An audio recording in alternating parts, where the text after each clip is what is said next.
Je vous propose de commencer. Je me présente Robert Perrat, directeur adjoint CHU de Montpellier. Je vous demande de bien vouloir excuser l'absence de Philippe Domy, notre directeur général, qui aurait souhaité être là, mais qui m'a demandé de le représenter, parce que j'avais beaucoup de plaisir. C'est lui qui avait ouvert, je le rappelle, l'an dernier, la première journée régionale obésité, le 17 avril 2014. Donc, je vous représente avec beaucoup de plaisir. Je voudrais, au début de cette présentation, vous demander de remercier le doyen de notre faculté de médecine parce qu'il nous a prêté cette salle qui est la salle emblématique de l'université.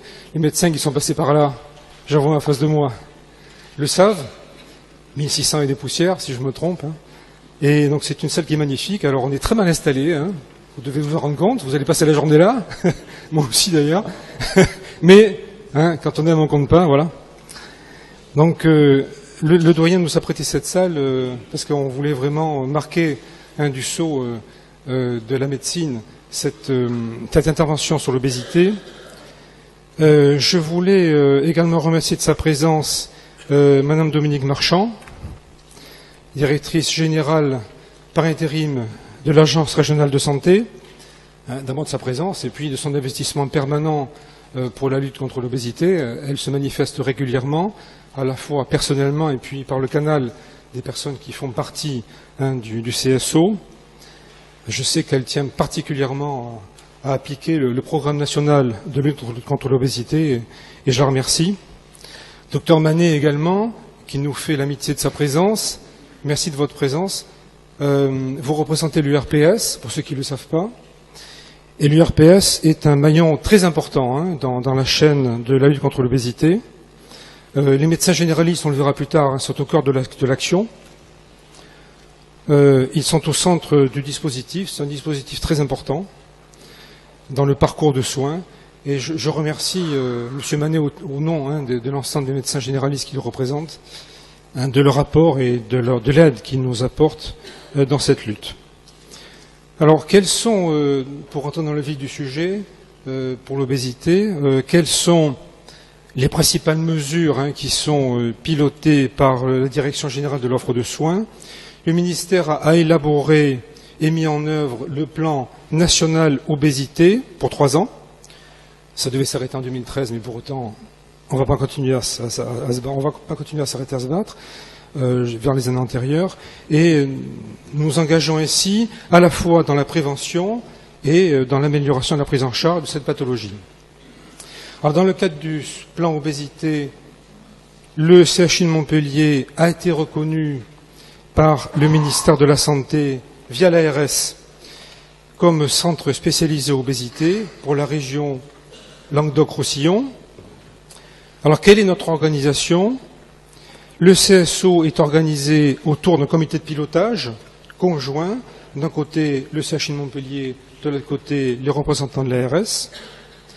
Pour le CHU, 4 médecins. Le professeur Antoine Avignon, qui est médecin nutritionniste, chef de pôle endocrinologie, maladies métaboliques, brûlées, urologie, néphrologie. Madame le docteur Claire Jandel, qui est pédiatre spécialisée, monsieur le professeur David Noka, qui est chirurgien digestif, et monsieur le professeur Éric Renard, qui est endocrinologue. Vous allez les voir si vous ne les connaissez pas, parce qu'ils vont prendre un rôle actif dans les tables rondes en tant que modérateurs. Et je les remercie de leurs compétences médicales, de leur disponibilité, ils ont toujours été là, de leur réactivité dans les problèmes que nous leur soumettons. Merci de leur efficacité. Moi-même, je fais également partie de ce comité de pilotage au titre de l'ARS, et Marine Vidal, qui est là, qui est coordonnatrice régionale du CSO depuis 2 ans et demi, que je remercie particulièrement également parce que je suis persuadé que le CSO ne marcherait pas aussi bien si Marine Vidal n'était pas là, parce que l'organisation, vous le savez, c'est la pierre angulaire de tout fonctionnement, et si on n'a pas quelqu'un qui s'occupe matériellement des choses, ça ne marche pas aussi bien. Et en particulier, je lui adresse un satisfecit pour l'organisation de cette journée qui part bien, malgré l'inconfort, encore une fois, de notre amphithéâtre.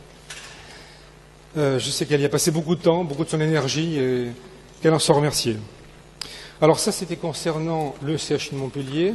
Maintenant, quels sont les représentants de l'ARS Languedoc-Roussillon? Donc Dominique Marchand a demandé à 3 personnes de participer à notre CSO. Monsieur le docteur Philippe Wagner, qui est médecin référent obésité, qui est là, vous avez perdu. Monsieur Daniel Apode, qui est chargé de mission au pôle des soins hospitaliers, direction de l'offre de soins et de l'autonomie. Jean-Paul Romain, qui est chargé des programmes de santé publique à la direction de la santé publique et de l'environnement. Je les remercie de leur présence permanente à ce comité de pilotage, de leur fidélité, de leur expertise. Et puis j'ajoute quand même que ce n'est pas moindre, l'ARS finance quand même notre CSO pour une somme modique, Madame la Directrice Générale. Je suis désolé de vous le dire, mais, mais quand même bien utile tous les jours. Donc nous nous réunissons mensuellement. L'objectif de ces réunions est de définir les priorités d'action du CSO, ainsi que de suivre et d'évaluer la mise en œuvre des actions. Il y a beaucoup de conventions, on va en parler, partenariats, les réunions de concertation pluridisciplinaires, les journées régionales de l'obésité. Et j'en profite pour rappeler, pour ceux qui ne le savent pas, mais je ne voudrais pas vous faire injure, le parcours de soins du patient obèse qui se distingue en 3 niveaux. C'est la gradation des soins. Au cœur de l'action, j'ai déjà remercié le représentant de l'URPS, nous avons le premier recours, qui est un recours de proximité, qui est assuré par le médecin traitant ou par le pédiatre, qui est chargé de dépister toutes les personnes à risque, de faire les bilans, de réaliser les prises en charge initiales et de faire la coordination des soins avec les acteurs du deuxième recours, si besoin s'en fait sentir. Si d'autres médecins peuvent également participer naturellement à ce premier recours, tels que les médecins du travail, les médecins scolaires, les médecins de PMI, j'en ai sûrement oublié d'autres, vous m'en excuserez. Ça, c'est pour le premier recours. En aval de ces soins de premier recours, nous avons le recours territorial, deuxième recours, qui est assuré soit en hospitalisation, soit en ambulatoire. Concernant l'hospitalisation, ce sont les établissements de santé de court séjour, publics ou privés, et également les centres de soins de suite et de réadaptation, les SSR. J'ai salué l'un des directeurs tout à l'heure, spécialisés dans l'obésité. Le deuxième point, c'est l'ambulatoire. Ce deuxième recours se fait par des médecins généralistes libéraux, comme les endocrinologues, les médecins nutritionnistes, les psychiatres, pédopsychiatres ou les chirurgiens bariatriques en ambulatoire. N'oublions pas les réseaux obésité qui ont leur place majeure dans ce dispositif.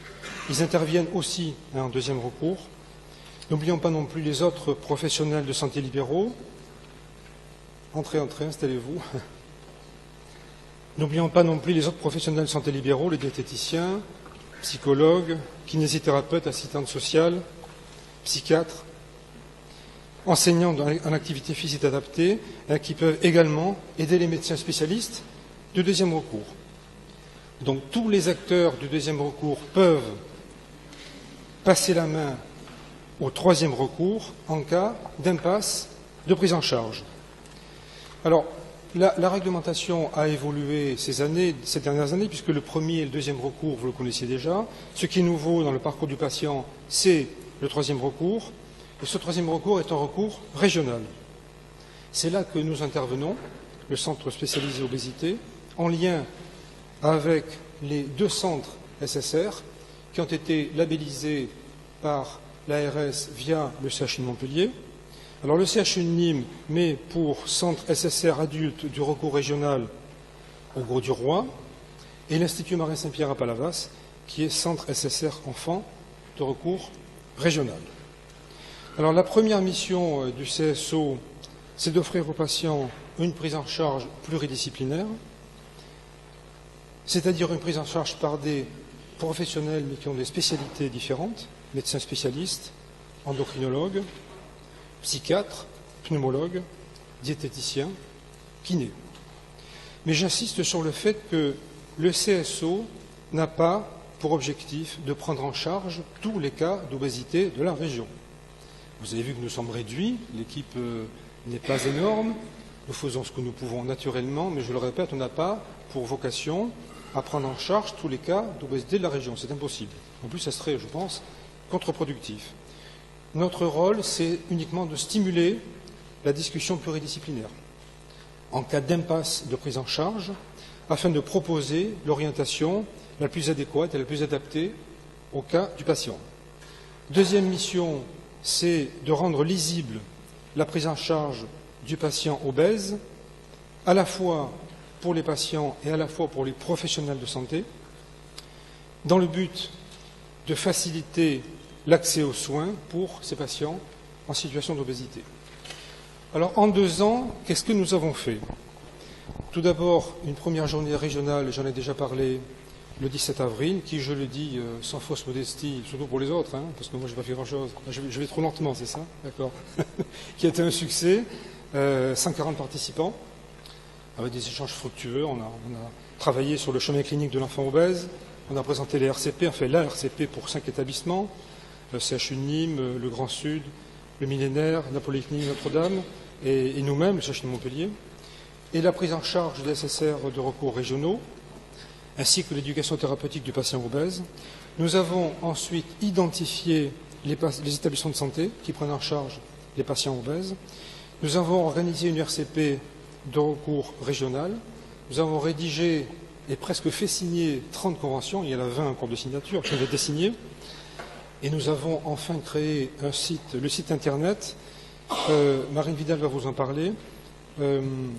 Concernant la charte d'engagement pour les médecins spécialistes du deuxième recours et pour les professionnels de santé. Bonjour Monsieur Renard, installez-vous. Vous trouverez cette charte d'engagement sur le site internet. Ce site, encore une fois, vous sera présenté par Marine Vidal. Alors, quelles sont les actions que nous entendons mener cette année? D'abord, la pérennisation des actions qui ont été mises en place. Ensuite, la création d'un registre régional de l'obésité, on va rester modeste, d'un registre régional de l'obésité pour le suivi des patients, car on s'est rendu compte au fur et à mesure de l'expérience qu'il y avait beaucoup de perdus de vue dans les patients qu'on suivait au début, mais qu'ensuite on perd de vue. Et ensuite, faire le lien avec tous les professionnels de santé de la région, en plaçant le médecin traitant, encore une fois, Monsieur le Président, au cœur du dispositif. Alors, je rappelle que vous avez chacun dans votre dossier qui vous a été remis une fiche d'évaluation. Nous accordons beaucoup d'importance à cette fiche d'évaluation car ça nous permettra certainement en 2016, on sera toujours vivant, je l'espère bien, de réaliser une nouvelle journée et on attend beaucoup de vos réflexions et de vos remarques pour parfaire encore cette journée qui sera formidable, mais on peut encore faire des progrès très certainement. Voilà. Je vous souhaite de bons travaux. L'an dernier, ça a été le cas. Je vous souhaite de bons travaux sous l'égide de nos professeurs et sous l'égide de l'ARS. Et je passe la parole à Dominique Marchand.